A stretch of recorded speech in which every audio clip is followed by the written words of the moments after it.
Kublai phi baro kini kilong ki kubor bam dagasngi.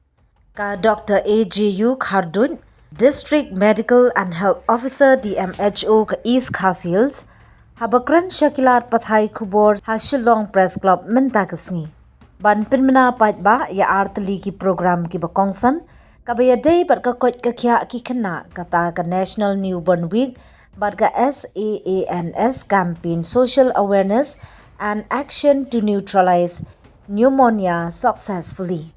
Ka Dr. Khardun, kalau ong ba ka jingpang pneumonia kadi ka daw ka bapenyap kena red bun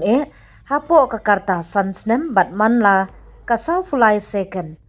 Pingi jingit kasi jungi rugi ong ba kat bapak thi nimit sumar.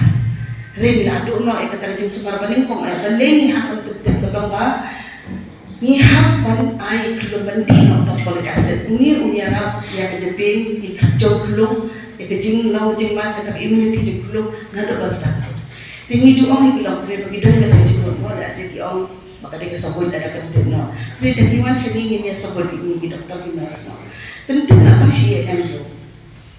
das ini mentaleng yang in awish kelum be untuk das kit ni Masing jak mai tes no ada filap pada dia jeng atmet fia tu in I no tu doi folic acid nai tu in no nai li ong in no zawan ni yeng tau ka BP hapsip bakin na ke jingma memang ni dam dam itu jingel ma dara te pri sabun no yes to kisi ong ba ni wan be dala khilung dikatu ke warna ke jingma dikatarang kani ke matas at track kata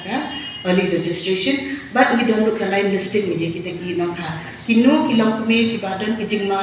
dan election ki history ke past history present history medical history surgical history issue kita berfait ibu agama besar nang tu ngiwat ngilatip oh ini kong iladan lupa si di badan sini nane badan BP nane braju syaput teng nang tu ngilatip ngitrat nane agama besar ni ai siki facilities jungi man kapor ni dalada biodor degiana bisa ai pada list siki gini gilang kumi beribat kha kata-kata kapor semua ban yelek ban track kata kadiga madasa